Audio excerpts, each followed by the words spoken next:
That was amazing. So I got to ask you a question. No, you don't need it on. You can just nod or no. Okay, there you go. So here's the question. So have you ever seen Mary Poppins? Literally, you don't have to admit it. You literally can say been maybe. like 15 years. Okay, it's been longer for me. Okay, so there's this guy on there named Bert. And at the beginning of the movie, he does all this, all these instruments. Did I do on him. that? You have taken that to a whole new level. Oh, thank God. It's just phenomenal. Jesus. Thanks. Dick Van Dyke would be super proud of Jeremy tonight.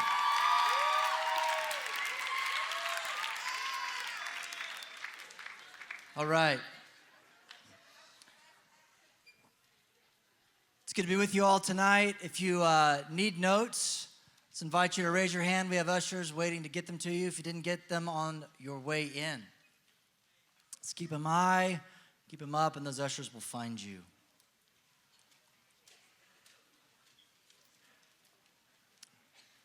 Okay, we're going to pray and we'll jump right in.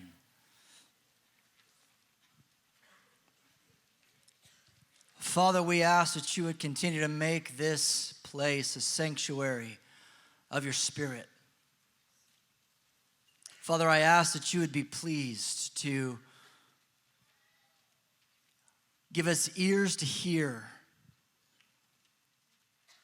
and a heart that desires to cause your words to go deep inside, Lord.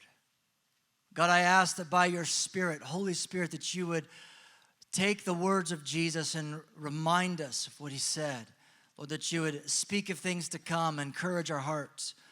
And I just ask these three things, that you would give us ears to hear, words that sink, and your blood to prevail. Ears to hear. Let your words sink into our hearts, and let the blood of Jesus prevail deep in our hearts. Give us ears to hear. Let your words sink into our hearts, and let your blood prevail. God, we ask that this would be a place where your blood would prevail, that the blood of Jesus would prevail, God, over lies and accusation, over sin, over offense and bitterness. Lord, over hearts that are stuck. Lord, I ask you for ears to hear, your words that sink deep into our hearts. That your blood prevail in those depths, God, we ask. This is our prayer tonight, Lord, we pray. And everybody said? Well, sometimes I find myself trying to stoke the fires of worship in my heart. Just last week, I was reminded of a time where I was trying to do that. You know those times when you want your heart to do something it's not. For whatever reason, it's stuck. You're like, how do I get my heart to be responsive to the Lord? Well, just last week, I had the opportunity to go back to the summer camp where I was born again in the summer of 1900. And, excuse me, Gesundheit. So, in 1987, how many of you weren't born yet in 1987? Let me see your hands. That's awesome. That's awesome. So in the summer of 1987, I was there in this small town called Avant, Oklahoma, in the middle of Podunkville, Rattlesnake Prairie Land, where hawks make lazy circles in the sky. And I didn't have a care or a thought of the Lord at the time. And I remember my heart was arrested one night, and I was walking down the long road down from what they called the Eagle's Nest. And I told my camp counselor, I need to be born again. I was arrested in my heart. I remember, like it was yesterday, I remember the three counselors, Scott Reeb, Darren Evans, and Tommy Moan, sitting on that old wooden porch on about 9:45 p.m. And I remember just tears streaming down my face as I looked up, gave my heart to the Lord, and that mystery of being joined in the union with Jesus. I in him and him in me. I remember looking up, and the stars had never seemed as bright as they did that night. You know, just moments before we played Capture the Flag, right? And I remember as the days turned into weeks following after I left camp, I faced the very dilemma that I opened with, trying to get my heart to be responsive. It's like I didn't have access to those chambers, to that place where I wanted to worship God. I wanted to be responsive to Him in my devotion time, in my Bible reading, in my obedience, just in my affections.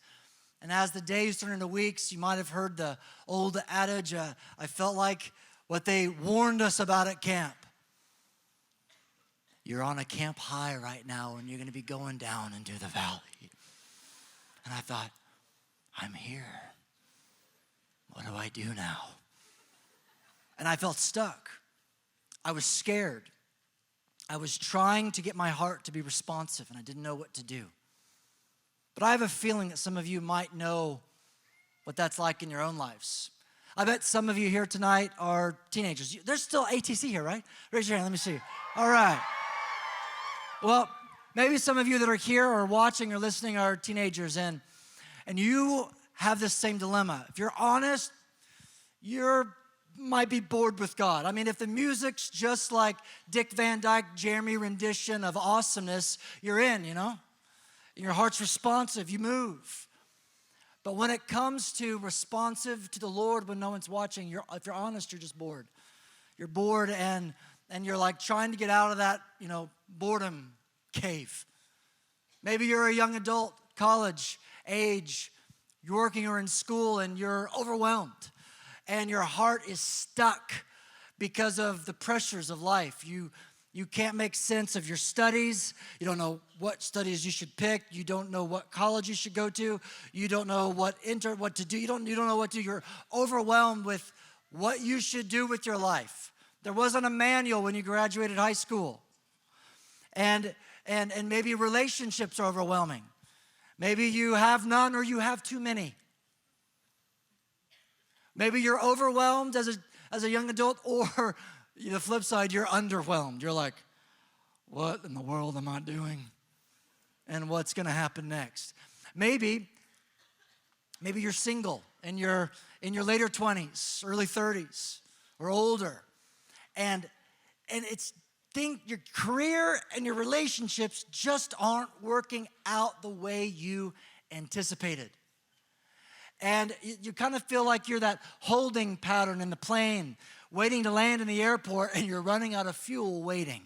And if something doesn't move or happen fast, you're going to crash and burn. And when you go to church or you try to get your heart to be responsive in a small group or a Bible study or around the Lord, you're battered with the pain and the disappointment of what you thought you would have entered into yet. Because you look at the different marrieds, the different people with different careers around you, and you're like a pinball in this pain machine. And every time you hit someone, it's representing or reminding you of what's not happening in your life that you wanted. And the worship and the response of your heart wanes. It's stuck. Man, maybe you're that married person that the single person saw. And maybe you have a couple kids, maybe you don't. And things are getting strange fast. Maybe you've been married just a few years or longer, and it's like ever since you put that golden ring on, you're not Frodo in the Shire anymore, if you know what I mean.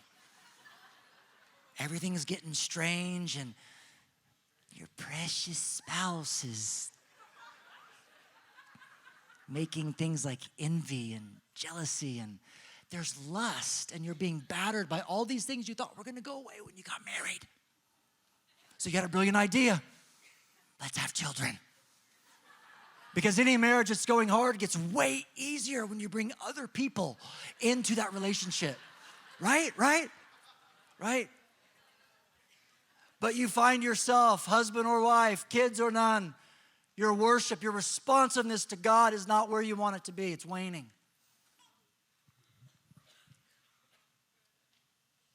Maybe you're stuck in sinful snares tonight. And you don't want to be, but there's addiction. There's cords around your heart. The pleasures for other things have choked the word, and that seed isn't bearing the fruit of responsiveness to God the way that you want, and you're crying out to God, I can't make my heart respond to you. I feel stuck. And you're in shame. You feel frozen and powerless. Maybe you, regardless of the sphere or the season of life that you're in, you've been in tragedy. Either the recipient of it or the cause of tragedy. And your breath is still taken away by the circumstances that now seem to be your lot, whatever it might be. A recent divorce, a recent affair, a recent abuse, finding out that someone that you've loved dearly is no longer here.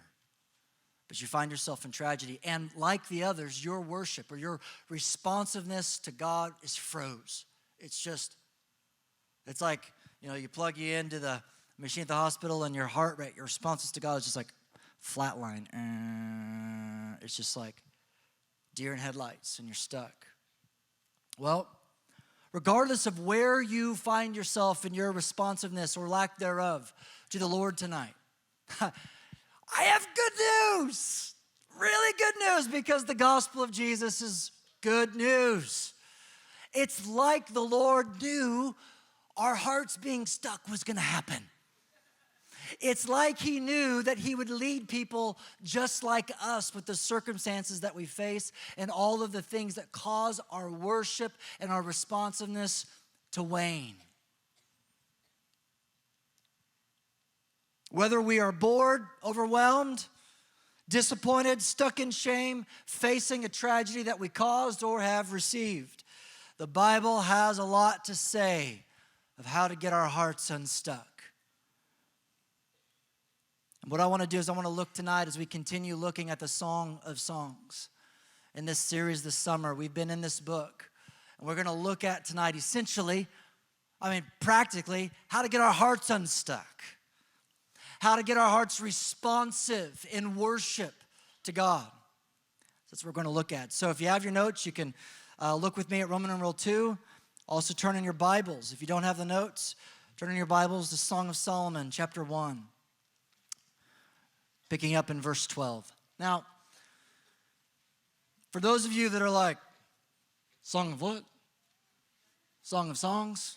Maybe you're new with your Bibles. Maybe you're not even a believer and you're like, where am I? What am I listening to? This is weird.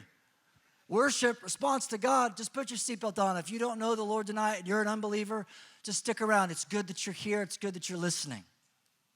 But if you are a believer and you're thinking, what is all this fragrance? And there's probably lace in here everywhere, I bet. Don't draw any premature conclusions yet. I just smile when I look at my own journey in this book that I didn't initiate. The Lord initiated. Just real quick, just because some of you will relate to this, whether now or later. I remember when I was in college, and it was like, it was like in the dinosaur era. There was like pre-internet, It's like, what? And, we did have Juno email, but that's about it. And it was dial-up. It was used things called phones that were plugged into walls kind of thing. It was a whole different world. And when I was in college, I remember my heart was in this exact place, in the same place it was those weeks after I left camp. I was like, I want to respond to you. I want to express my love to you, but I just feel stuck. And I remember, I really loved God, but I didn't like the Bible. That's a difficulty, long term. And I really liked God, but I didn't like prayer. That's another difficulty. And I was like, well, I'll pull out my favorite tape, which is a whole nother category of a thing that they had back then that is music. And I pulled out a tape of Kevin Prosh. And I turned on this song that was just wrecking my heart at the time called Banqueting Table, His Banner Over You. I remember sitting there, listening to this song, and that I'd sung a few times before, but it's because I was so wanting to break into God's heart. I was listening to this song, and I was just thinking, I wonder if this is from the Bible. And I pulled out like the paper that's inside the cassette tape to see if he put like scriptures. Because sometimes they put cross references in there. So I opened up to like, these were my commentaries. It was like, the artist, insert for their songs. And it said in there, Song of Songs. I went, huh. And I remember turning in the book of Song of Solomon, reading about this, about his banqueting table and his banner of love over me. And I was thinking, huh. And I just started reading the Song of Songs for the first time without just making, weird Christian jokes about it, And I remember reading it, and it was as real. It was real. It was real. It was so real to me. I remember sitting there. I remember reading this, and I went. It was like revelation, a light of, it was like my room filled with the sound of angels. And the feeling that I had was so authentic, and God is speaking to me, and he was. And I remember thinking, no one knows this book is about Jesus and the church. I'm the first. I didn't even stop to think that Kevin Pross just sang about that, mind you.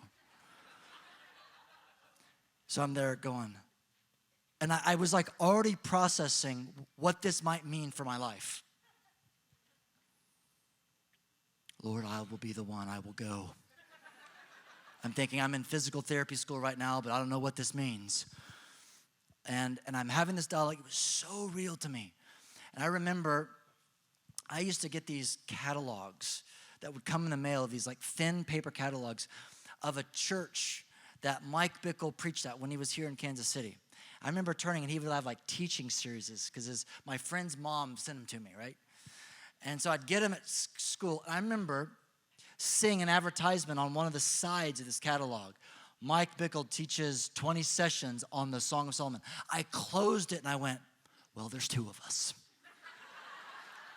But before I said that, my first thought was, I wonder if he knows that it's about Jesus and the church.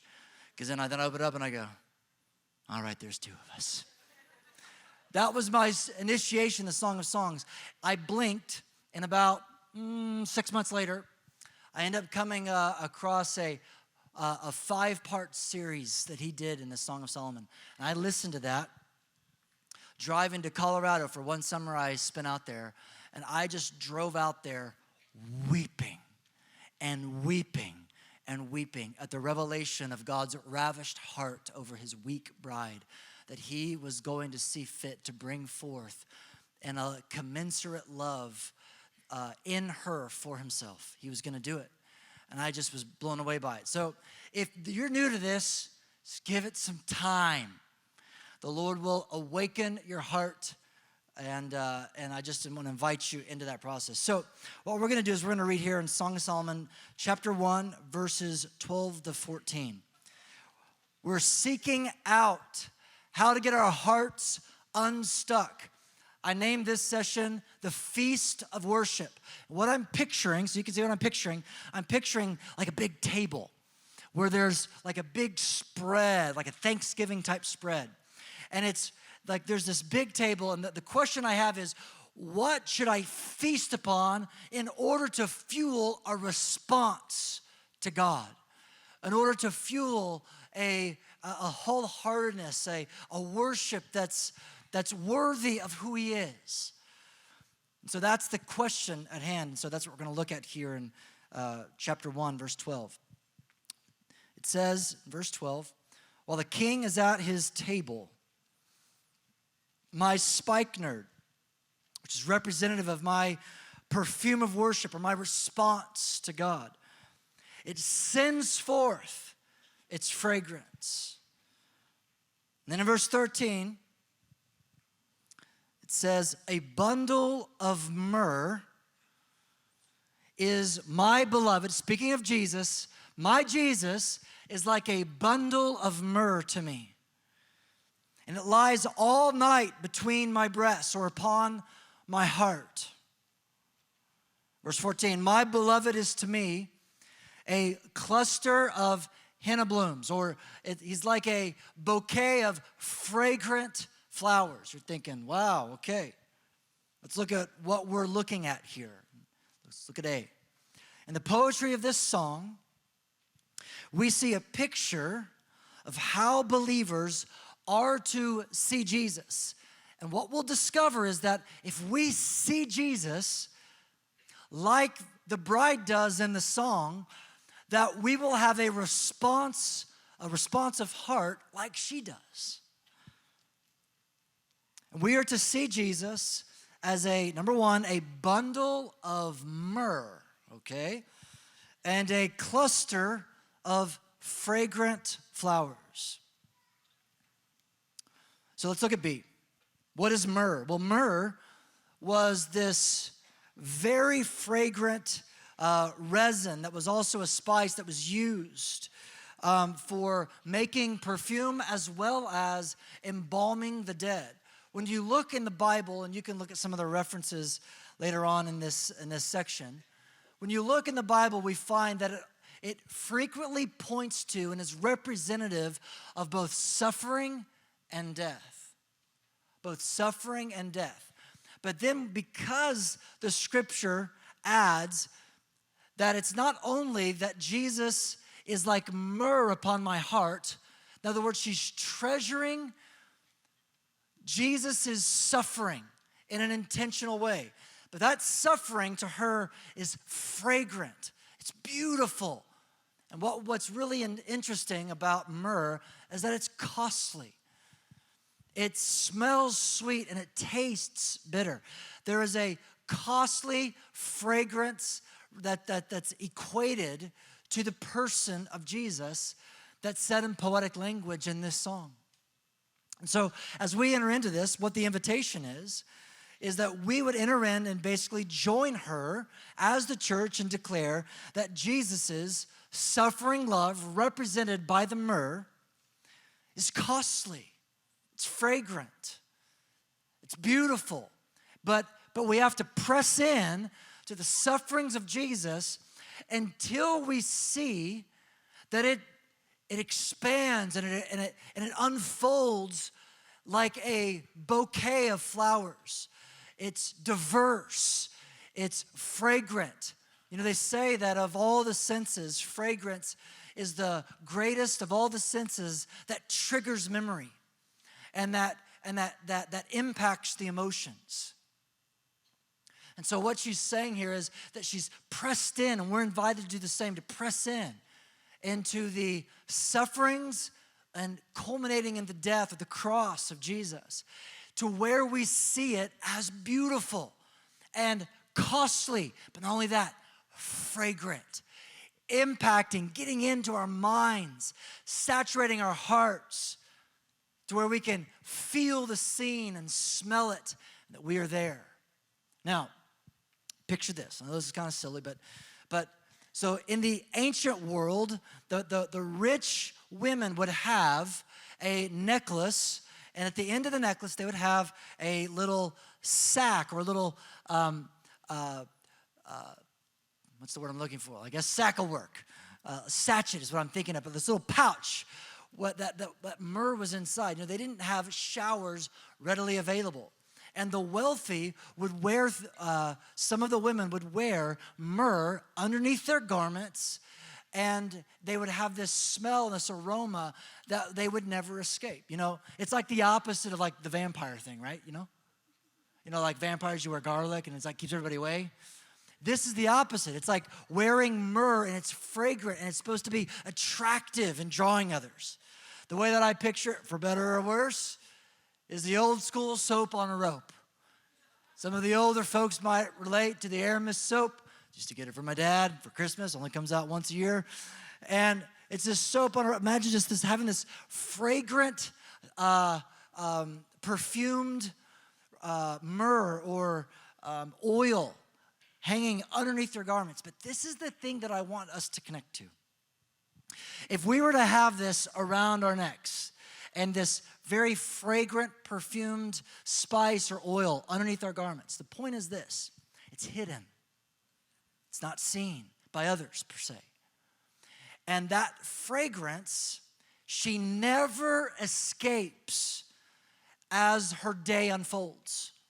It's as if she's saying, and that we're invited to embrace the sufferings of Jesus, culminating to his death on the cross in such a way that we wear it around our necks and we press it into the very center of our heart so that every day, no matter where we're at, no matter what season of life we might be in, whether as a teenager or a young adult or a single or married with kids or disappointed or stuck in shame, whatever it is, the invitation is to press that fragrance of the death and the sufferings of Jesus and make it the center of our heart. That's the invitation.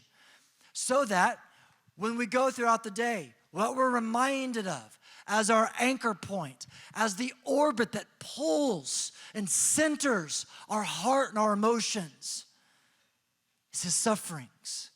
And we do it and we engage in it until the cross of Jesus is beautiful. Not just academically or theologically or scripturally, but relationally, personally.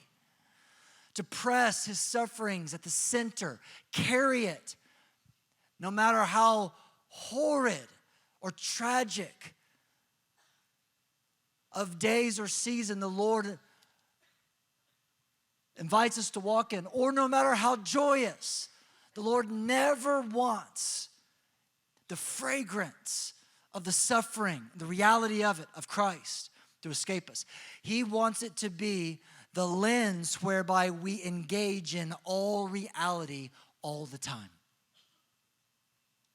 That's the invitation.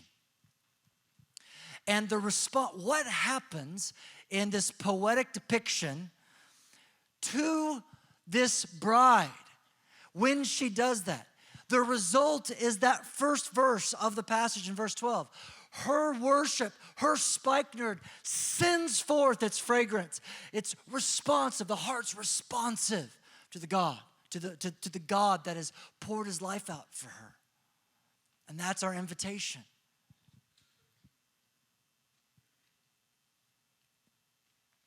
Look at C with me.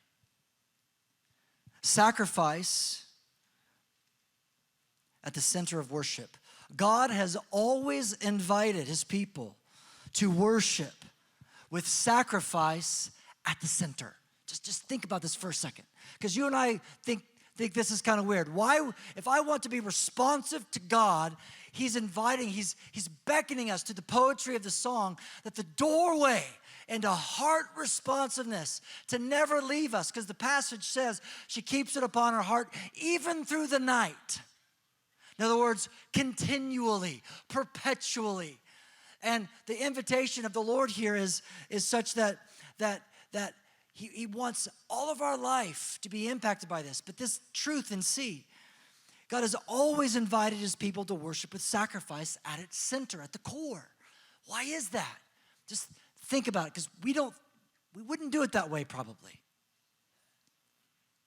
He wants a responsive heart to be the fruit of connectedness to the cross or the blood of Jesus or the sufferings of Jesus. Which, by the way, which we're not going to get into this tonight, the sufferings of Jesus are not limited to the cross. They culminate there, but they're not limited. Even the incarnation itself, the Bible terms through the language of Paul in Philippians 2, poverty comparatively to his riches. There was a suffering that Jesus knew just in the incarnation alone. That's a different point. However, this idea of sacrifice, straight from the Old Testament all the way to the cross of Christ, the Lord has established sacrifice to be the bridge whereby we enter into fellowship, communion, and heart-responsive worship to God.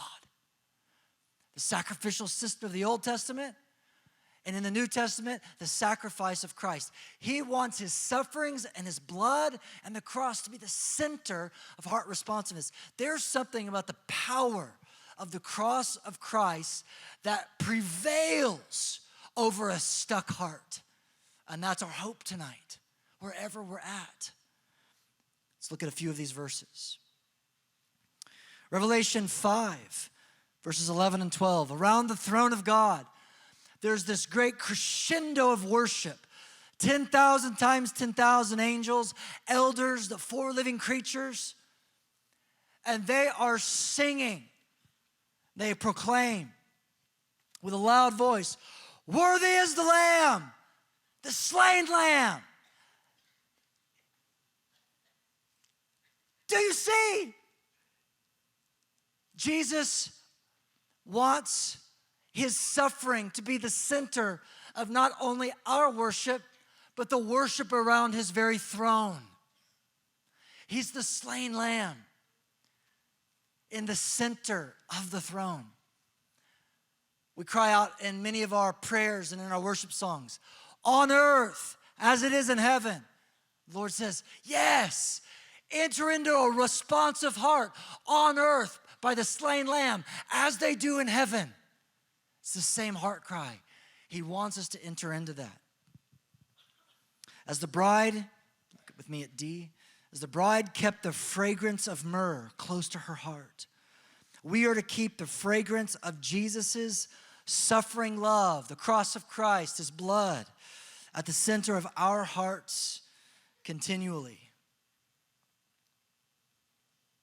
And again, the reason why is it will cause our hearts to be unlocked in our relationship with him, to enter into that fellowship, to be unstuck, whether in tragedy or the cares of this life or disappointment, whatever it might be. 1 Corinthians 1:18 says, "For the message of the cross, it's foolishness." This is a foolish message. So okay, let's make that practical, like for your life and my life right now. You're gonna leave tonight, this week, next month, next year. You will find a time where you're going, "My heart's stuck." It's that dumb thing Matt said again, that weird guy from Oklahoma. It's stuck. And you're gonna think, "Oh man, it's that cross thing." And you're gonna think, "That feels so foolish." And know if it feels foolish, that's biblical.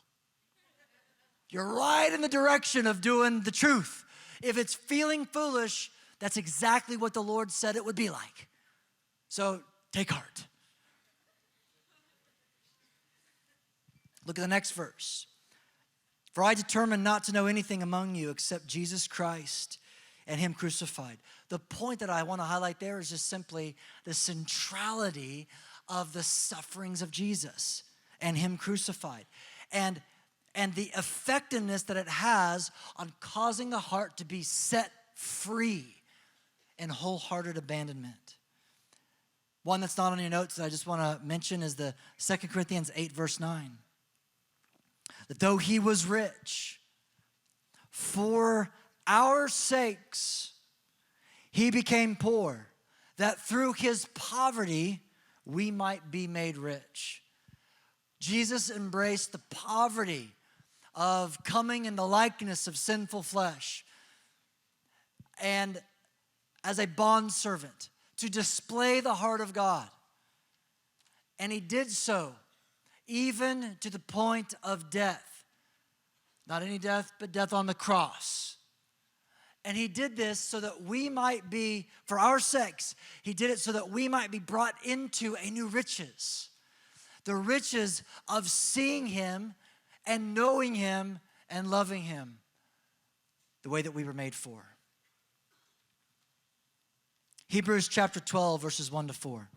Let's look at this. "Let us lay aside every weight and sin that easily ensnares us." Some of you are shocked that you're snared in sin again, and it's 3 hours later. You're shocked.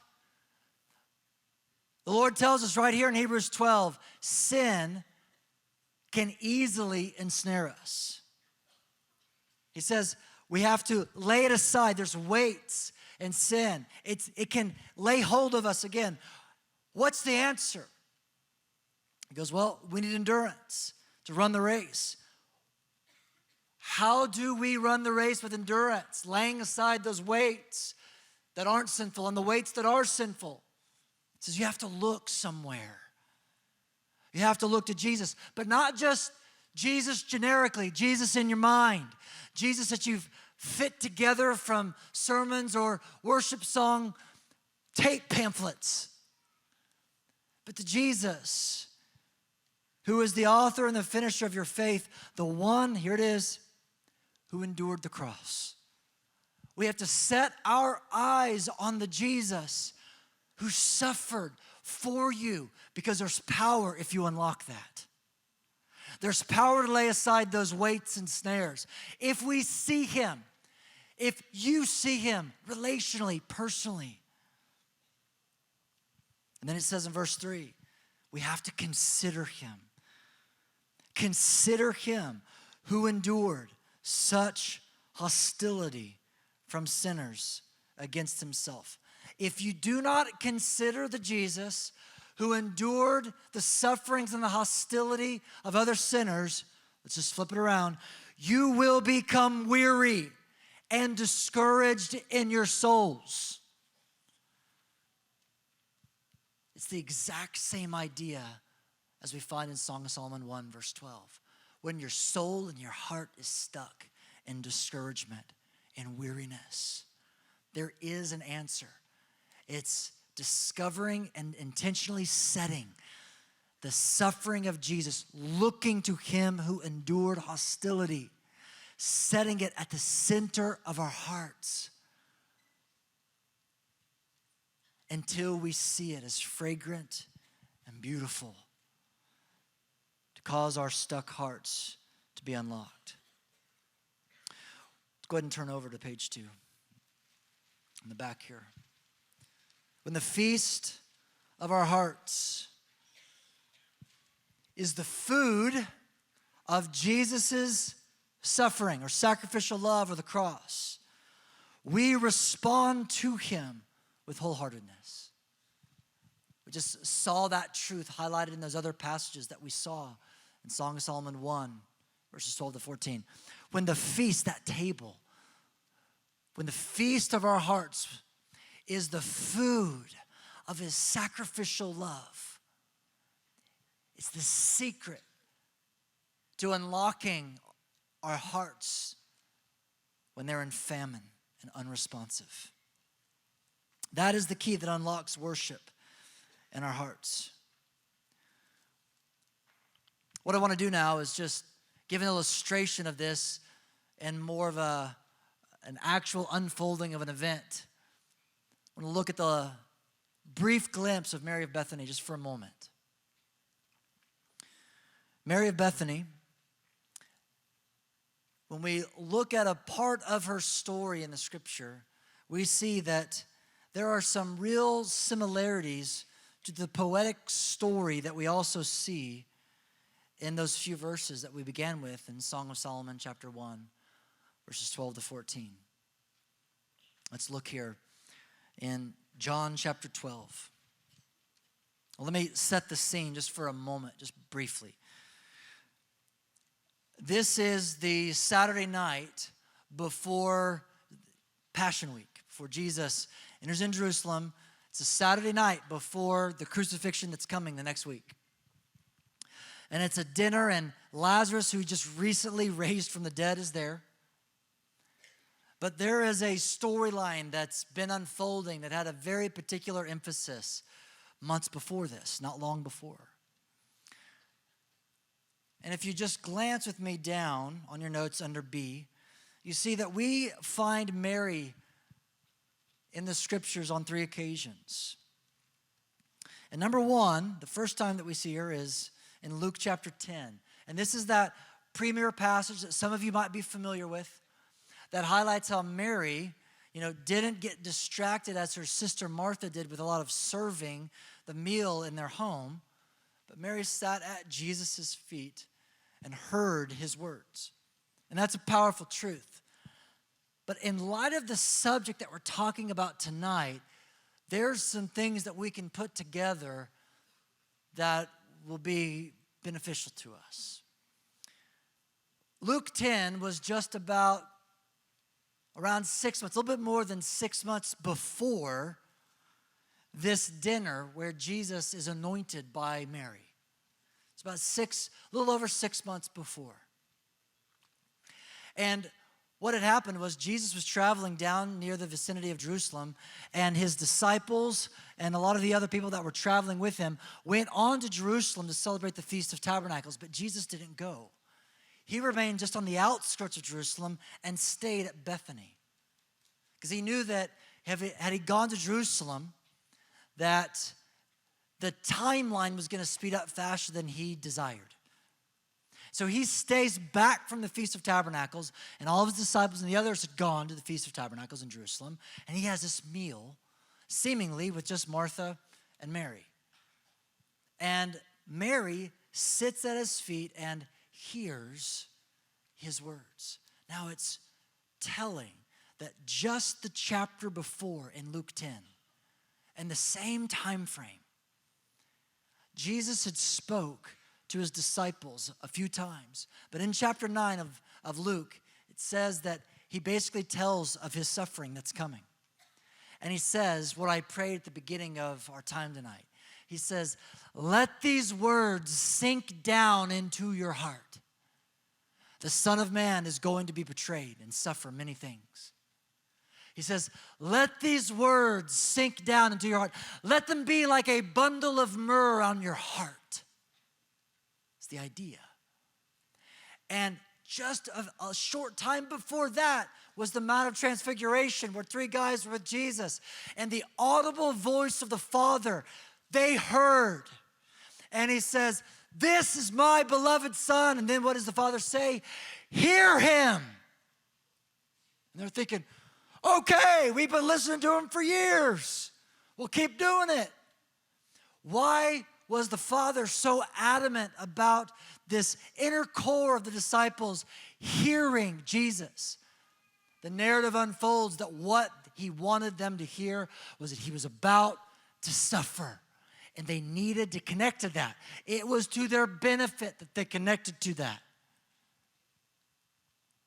When you put all this together, as we'll read here in John 12, when Mary pours forth her spikenard, her worship over Jesus, we find that Jesus defends her, and he says, she has done a good thing.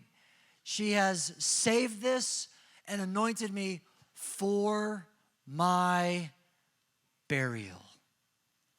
Now, when you look at the unfolding of the context and you look at Jesus' defense, we find something quite dramatic here. Let's just read and then we'll tie it all together. There they made him a supper, and Martha served. And the resurrected Lazarus was one of those who sat at the table with him. I mean, Mary wept, and her weeping caused Jesus to weep. And he raised Lazarus, her brother, from the gratitude that Mary had that her brother was with her again. It's beyond what we could even imagine. And it says that Mary took a pound of very costly oil of spikenard, and she anointed the feet of Jesus. Another an account says that it was also anointed his head. She drenched him in this, probably about 12 ounces. This was costly,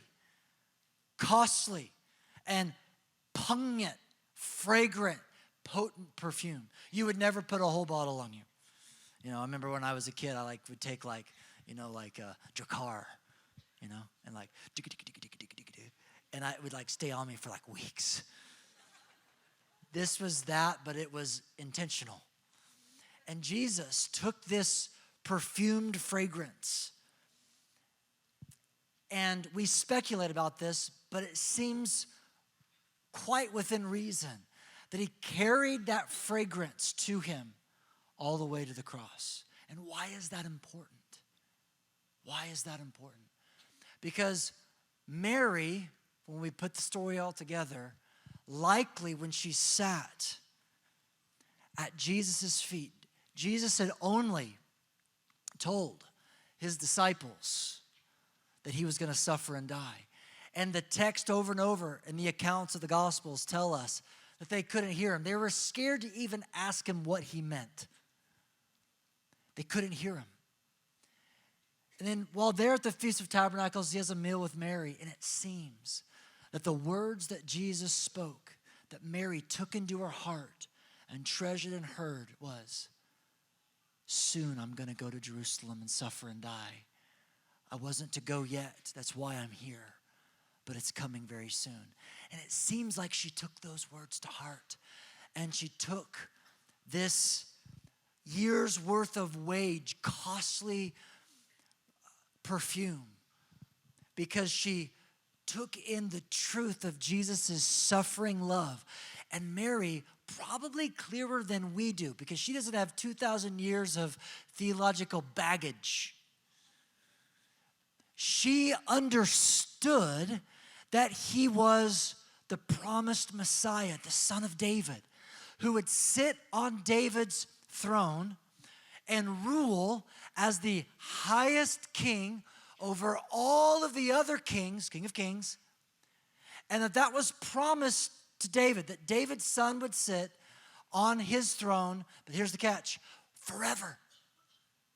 We always forget those words. For a king to reign on a throne that was born of another king, for him to reign forever implies that he's going to live forever. There was actually a belief that was commonplace in the time of Israel. You can read in John chapter 12, that they understood that when the promised Messiah come, that he would be kept from death. And the reason why they believed that is because they knew that when that promised son of David came to sit on his throne, he would reign forever. But here it is. Here it is. She knew he was the Messiah, the promised one of David to reign forever, and yet he's saying something that is confounding. I'm going to die. She can't put the pieces together. She doesn't get it. But she hears his words. She places his suffering at the center of her heart.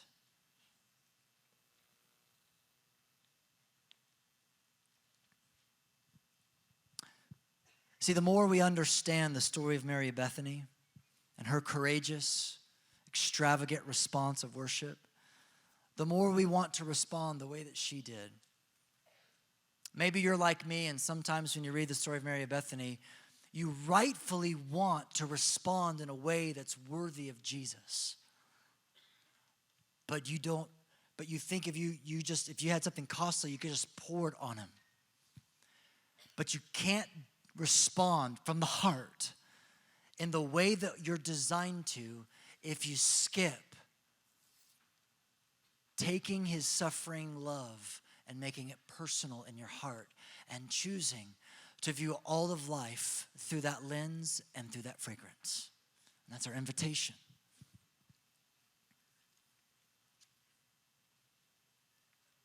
So Roman numeral 4, moving forward.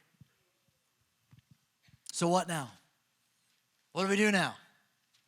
How will you make the sacrificial love of Jesus the center of your heart? That's the question. How are you going to do it as a teenager? How are you going to do it as a young adult or a married spouse or a child or wherever you're at in your life, whether you're stuck? How are you going to take the suffering of Jesus and put it at the center of your heart? Well, a few ideas for you, just to get you started. Maybe in your daily time in the Word, you decide to stop doing the Bible kind of like random roulette thing and lock in and to make the center of your heart and focus and adoration for a season the sufferings of Jesus. Maybe that's, and then to ask him to make it personal, to bring you beyond the familiarity. See, we're so familiar. Jesus was God. He came in Incarnation, man, and he suffered and he died, resurrected from the dead. I got it. No, you don't have it. It's not at the center of our hearts. It's not at the center of our hearts. It has to become personal to where that death becomes fragrant, becomes where it moves your heart like a memory in an emotional way, in a way that's personal. So maybe that's what you'll do. You'll lock in your daily time in a new way. Maybe you'll tear off a little piece of paper or get a note card, and you'll write on there like soap on a rope, right? And you'll just stick it in your pocket. Or you'll make a screensaver on your iPhone, and it'll say soap on a rope. And you're thinking, what in the world does that mean? You're looking for triggers to make you set the center of Jesus' suffering in your day, in your meditation. Because Mary did something that the disciples didn't do. Because she heard his word, she responded in a way that they couldn't see was right. They criticized the response, but it's because they didn't hear his word concerning his suffering. Got to hear his word. It's got to get in us. It has to penetrate. We have to get past the familiarity and past the distance. Sometimes when we read the Gospels or we read about the sufferings of Jesus anywhere in the Bible, in the prophets, it's like, man, this feels like 2,000 years away and 6,000 miles away, you know? It just feels that way. It's going to take time, and it's worthy of it. See, this is what I want us to remember. You're good friends. If you have a friend, think of a person that you know really well, that knows you really well. One of your friends that maybe they're not with you tonight, but you've had a close relationship, maybe a spouse or a work relationship, but a close friend. As your relationship progresses, what you begin to discover there ends up being kind of two things that end up kind of forming a lot of the relational dialogue and co-celebration. Typically, we share with close friends the things that have been the most painful in our lives, right? But not only the most painful, the things that we are most excited about, that we most have anticipation and joy over. I mean, imagine if I was, on a date with my wife, when we're like just dating before we're married and we're sitting there, it's progressing, like FYI, don't do this, okay? So, and you're sitting there and you're like, man, so like, I just want to hear like more about your life. Tell us some significant milestones in your life. And almost always significant milestones are painful or awesomely wonderful, right? And if my wife Dana was to say, yeah, I want to share about this painful 3 years of my life, I'm thinking, awesome. Can you just give me the bullet points and skip the details? We don't want to do that with Jesus. We don't want to just have the bullet points. You came, you suffered, you died, you're born again. Woo! That's not friendship. That's not friendship. He invites us so that when we actually see him, there's a day where your eyes are going to lock into his.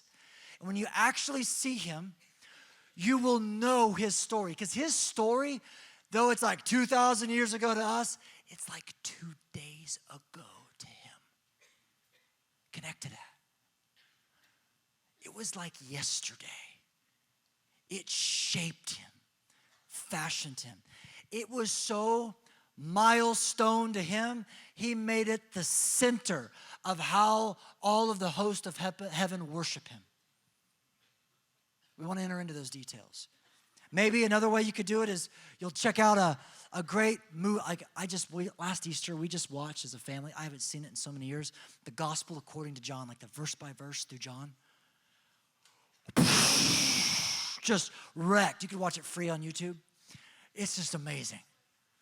The Gospel according to John, it's verse by verse through John, the scenes where Jesus unpacks his suffering. It helps to bridge sometimes that over familiarity that we have. So how are you going to make it central? Because making the sufferings of Christ central in your life will actually cause your heart to be responsive in the way that you dream for it to be. Imagine what your life will look like if this was true. Imagine what the life of your family, of your church, of your workplace, if we actually kept the suffering and the cross and the blood of Jesus central in our lives. I'm going to close with this. The worship team can go ahead and come on up. See, we have a similar window like Mary did. Mary had a window. The response that she had for Jesus would be normal as soon as the resurrection happens, because they would see what she saw and they would respond. In fact, the book of Acts makes it clear that the extravagant, wholehearted response that Mary gave before it was normal was going to become normative in the church. Like Mary, we have a similar window. Ours isn't between the incarnation and the exaltation of Jesus. Our window is between his resurrection and his return. For just as Mary, I want you to connect to this with me, because this has to do with an invitation that not just an individual has, but for an entire corporate bride that all of us have together. In the same way that Mary's perfume filled the house and clung to Christ at his most pinnacle moment in his first coming. The incense of our worship and our prayers, Revelation 8 tells us, will fill the temple of God's sanctuary.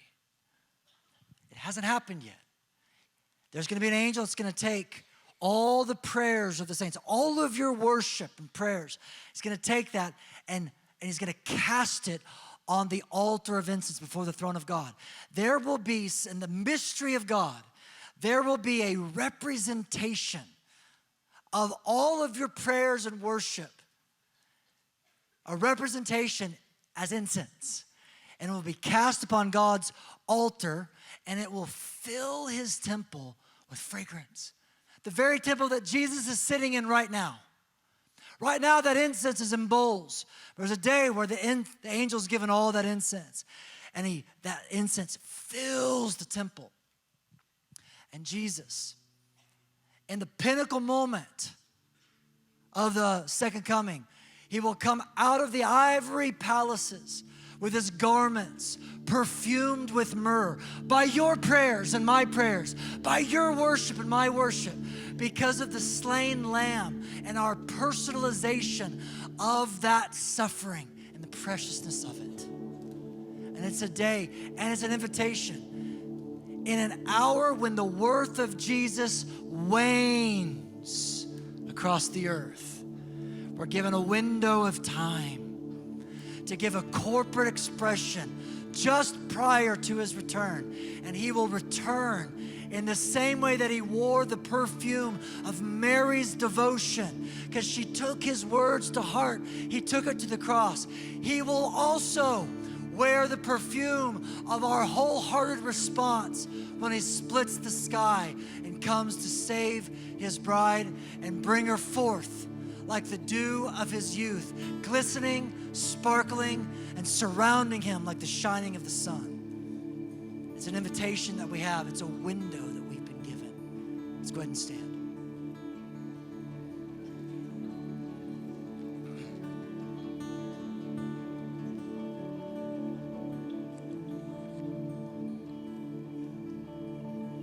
So the question for you tonight, wherever you're at, there's a table here. And you're wanting, no matter what, you're gonna feast on something to try to get your heart unstuck, however it's stuck. The question is, will you feast at the table of the Lord? Will you take his body broken for you? Will you take his blood and drink it? Will you personalize? Will you set it at the center? The Lord has a promise for you. Your worship, your heart response will be fragrant, and it will cover and cloak him one day when he returns. So if you want to respond to the Lord however you want, you and him know where you want your heart to be unlocked and unstuck. If you want to just take a stand, you're just like, Lord, I'm stuck. You know where? And I set my heart to feast at the table of the cross, of the sufferings of Jesus. If you want to dialogue with the Lord about that, if you want to stand up here, I invite you to go ahead and come on up. You don't have to come up. You can dialogue right where you're at. But if you want to come on up and receive prayer and encouragement, ask for the grace of God to touch you, asking the Lord to meet you in that place, to show you how to feast upon His sacrificial love. He wants to meet you tonight.